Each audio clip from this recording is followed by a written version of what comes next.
আজ তেসরা বৈশাখ 1433 বঙ্গাব্দ, 27 শাওয়াল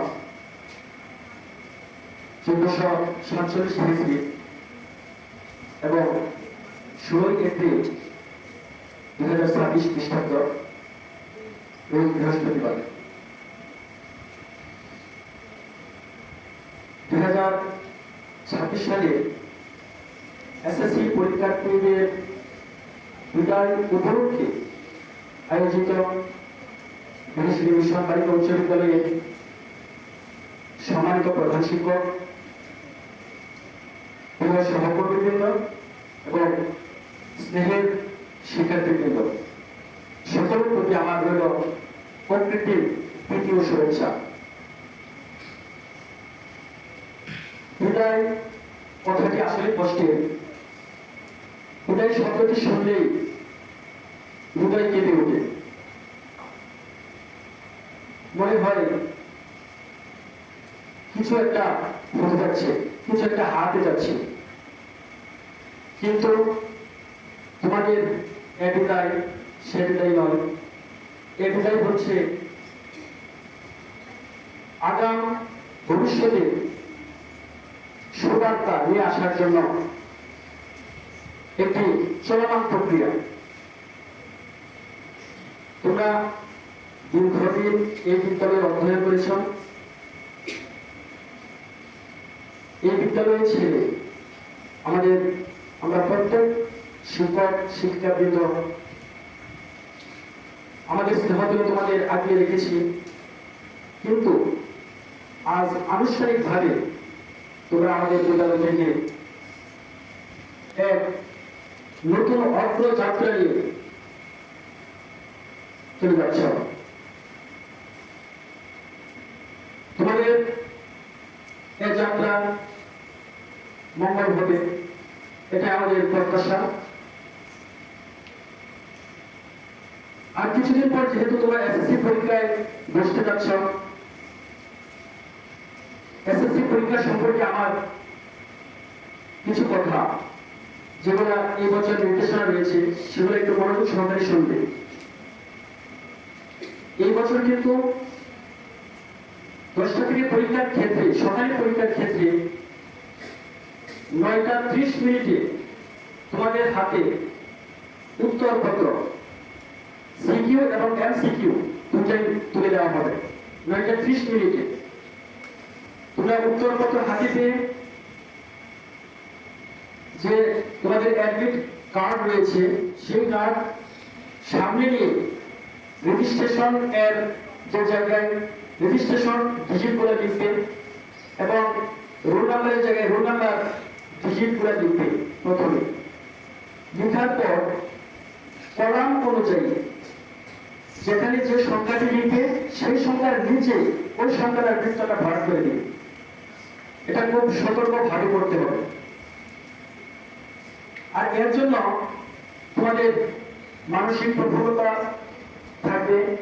পরীক্ষার পূর্বের দিন তোমরা তোমাদের প্রয়োজনীয় যে কাগজপত্র রয়েছে, অ্যাডমিট কার্ড, রেজিস্ট্রেশন কার্ড, কলম, প্রয়োজনীয় যে সরঞ্জামাটি, এগুলো আগের দিন, পরীক্ষার আগের দিন রাখতে তোমরা রেডি রাখবে।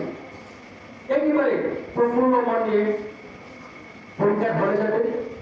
সেখানে নোটিশ বোর্ডে তোমার রুল অনুযায়ী তুমি কত রকম পক্ষে পরীক্ষা দিবে, এটা নোটিশ বোর্ডটা আমার থাকবে। এটা দেখে তোমার ওই রুমে গিয়ে তোমার রুল অনুযায়ী, রোল নাম্বার অনুযায়ী তোমার সিট তোমাকে খুঁজে নিতে হবে। ভয়ের কোনো কারণ নাই। যদি খুঁজে না পাও বিচলিত হবে না। যে সকল শিক্ষক থাকবেন তাদের সহযোগিতা নেবে। আর গণিত বিষয়ে দুটি কথা না বললেই নয়। আমি চেষ্টা করেছি তোমাদের সর্বোচ্চটা দেওয়ার, তোমাদের ভালো একটা প্রস্তুতি হওয়া। গণিতের প্রশ্নপত্র হাতে পাওয়ার পর খুব ভালোভাবে প্রশ্নটি আগে পড়বে। এতে তোমার হয়তো 2-4 মিনিট সময় যেতে পারে, এতে ঘাবড়ানোর কোনো কিছু নেই। খুব ভালোভাবে প্রশ্নটা পড়ে তোমার কাছে যে প্রশ্নটা সবচেয়ে সহজ মনে হয়,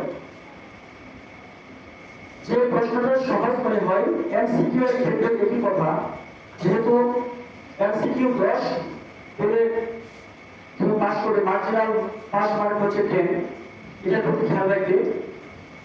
এমসিকিউ তুমি যেটা ভালোভাবে পারো, এই 30টা এমসিকিউ এর মধ্যে 10টা সর্বপ্রথম নিশ্চিত করবে, অর্থাৎ পাস মার্ক নিশ্চিত করবে। তারপর তোমার ধীরে ধীরে সহজ থেকে কঠিনের দিকে যেতে থাকবে, সবগুলো প্রশ্নের উত্তর দিয়ে আসবে। যেহেতু এখানে নেগেটিভ কোনো নাম্বার নেই, 30টা এমসিকিউ সবগুলো প্রশ্নের উত্তর দেওয়ার চেষ্টা করবে। আর সৃজনশীল প্রশ্নের ক্ষেত্রে ঠিক একই কথা, তোমার যে প্রশ্নটা সহজ মনে হয়, এটা প্রথমে হতে পারে প্রশ্নে, অথবা একেবারে শেষেও হতে পারে। তোমার কাছে যে প্রশ্নটা সবচেয়ে সহজ মনে হবে, সেই প্রশ্নের উত্তর আগে করবে। আর প্রশ্নের উত্তর লেখার সময় অবশ্যই ধারাবাহিকতা বজায় রাখবে। যেহেতু সৃজনশীল প্রশ্ন ক, খ, গ 3টা প্রশ্ন সাধারণত থাকে একটা সৃজনশীল প্রশ্নে। তুমি ধরো 5 নং প্রশ্নের উত্তর দিবে, সেই ক্ষেত্রে কিভাবে লিখতে হয় আমি তোমাদের ক্লাসে আগে শিখিয়ে দিয়েছি। ধারাবাহিকতা রাখবে, এরকম 5 নং প্রশ্নের যদি উত্তর দাও 5-এর ক, 5-এর খ, 5-এর গ, ঠিক এইভাবে ধারাবাহিকতা বজায় রাখবে। যদি কোনো একটা প্রশ্ন না পারো, ভয়ের কোনো কারণ নেই। তুমি যদি মনে করো যে কোন প্রশ্ন আমি শেষে উত্তর করবো, কোনো সমস্যা নেই। অন্যান্য সকল প্রশ্ন উত্তর করার পর যখন মনে হচ্ছে তুমি 5 নং প্রশ্নের গ নং উত্তর দিবে, তখন ওই জায়গায় আবার লিখে দিবে 5 নং প্রশ্নের উত্তর গ লিখে দিতে হবে। যদি শুধু গ লিখো, তাহলে এটা লাস্টে যেহেতু লিখবে, কোন প্রশ্নের উত্তর তুমি যতই ভালো উত্তর দাও না কেন, কোন প্রশ্নের উত্তর এটা নিশ্চিত যদি না করো, তাহলে কিন্তু শিক্ষক নাম্বার দিবেন না। এই জন্য যদি কোনো একটা প্রশ্ন ব্রেক করে অন্যত্র লিখতে হয়, তাহলে ঠিক ওই জায়গায় প্রশ্নের নং 5 নং প্রশ্নের উত্তর গ এরকম ভাবে লিখে পরে প্রশ্নের উত্তর লেখা শুরু করবে। আর পরিসংখ্যান বিষয়টা যেহেতু একটু সহজ, অনেক শিক্ষার্থী মনে করে যে পরিসংখ্যান থেকে শুরু করি। হ্যাঁ, তা ঠিক, কিন্তু পরিসংখ্যান কিন্তু অনেক সময়ের ব্যাপার। তোমরা তো নিজেই জানো, প্র্যাকটিক্যাল তোমরা দেখেছো। পরিসংখ্যান 10 নং প্রশ্নের উত্তর করতে 10 নম্বরের প্রশ্নের উত্তর করতে এখানে দেখা যাচ্ছে 30-40 মিনিট চলে যায়। যেখানে সৃজনশীলের জন্য তুমি হাতে পাবে, একটি সৃজনশীলের জন্য হাতে পাবে 22 থেকে 23 মিনিট সর্বোচ্চ। অতএব এই সময়ের প্রতি খেয়াল রাখবে আর সকল প্রশ্নের উত্তর করার চেষ্টা করবে। শিক্ষক যখন স্যার বলছেন, শিক্ষক যখন খাতা মূল্যায়ন করেন, খাতা দেখেন, প্রথমে যদি তোমার উত্তরগুলো ভালো হয়, তাহলে যিনি খাতা দেখবেন, এই খাতা তোমার উত্তর লেখার মাধ্যমে শিক্ষক তোমার সম্পর্কে একটা কনসেপ্ট তৈরি হবে। তুমি যদি প্রথমে ভালো ভালো সঠিকভাবে উত্তরগুলো দেও, সুন্দরভাবে দেও, তাহলে ওই টিচার ভাববেন যে সে ভালো স্টুডেন্ট।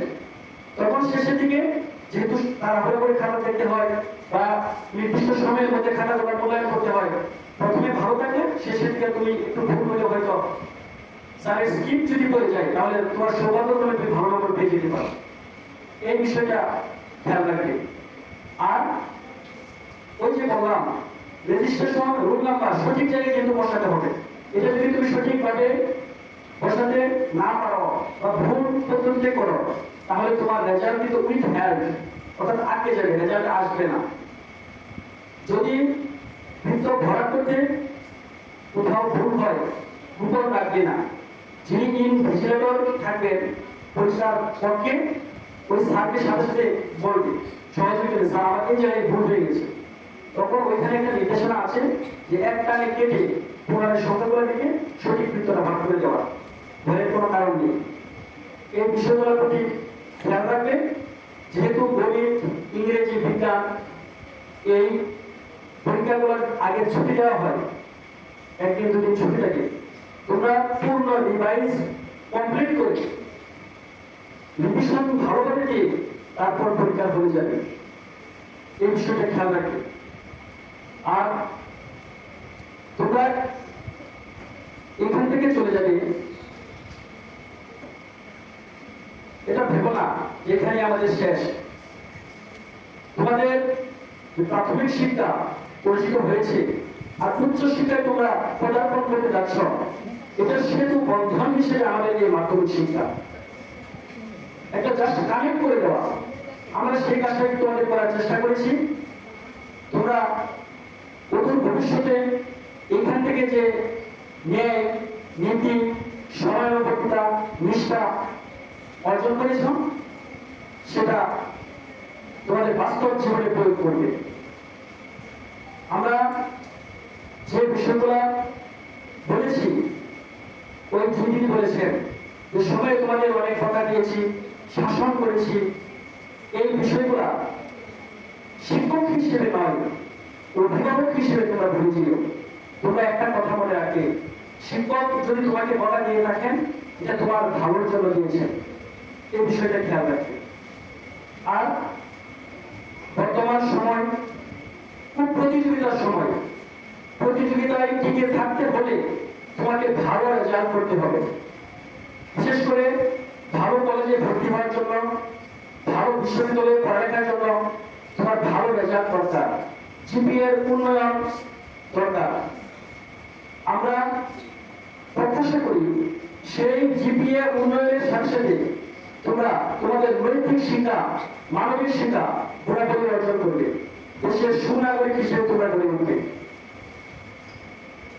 সব সময় সৎ কথা বলবে, মেয়ের প্রতি থাকবে, সত্য কথা বলবে, তোমাদের হাতে থাকবে প্রতিনিয়ত সত্য ও ন্যায়ের ঝান্ডা।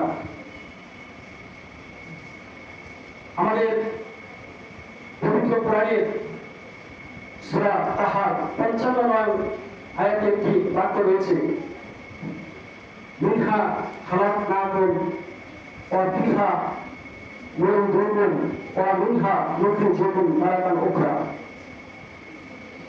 ওই বাক্যে মহান সৃষ্টিকর্তা বলেছেন, আমি তোমাদের মাটি থেকে সৃষ্টি করেছি, পুনরায় আমি তোমাদেরকে মাটিতেই মিশিয়ে দেব, পুনরায় আমি তোমাদেরকে মাটি থেকে উত্তোলিত করিব। অতএব বিষয়টি মনে রাখবে, তোমরা যা কিছু করো না কেন, প্রতিটি জিনিসের হিসাব, ভালো কাজের হোক মন্দ কাজের হোক, হিসাব কিন্তু লেখা হচ্ছে। এটার যে ফল তোমরা একদিন পাবে। দুনিয়াতে যদি ভালো কাজ করো তাহলে এটা মৃত্যুর পর খুবই মঙ্গলজনক, আর যদি খারাপ কাজ করে থাকো এটার ফলে তোমাদের শাস্তি ভোগ করতে হবে। আমি অনেক কথা বাড়িয়ে ফেলেছি। তোমাদের আসন্ন পরীক্ষা তোমরা ভালো ফলাফল করো, তোমরা তোমাদের জীবন ভবিষ্যৎ সুন্দর হোক, জীবনের প্রতিটি ক্ষেত্রেই উজ্জ্বল বার্তা বলে নিয়ে আসো। এই প্রত্যাশা ব্যক্ত করে আমি এখানে শেষ করছি। ধন্যবাদ সবাইকে।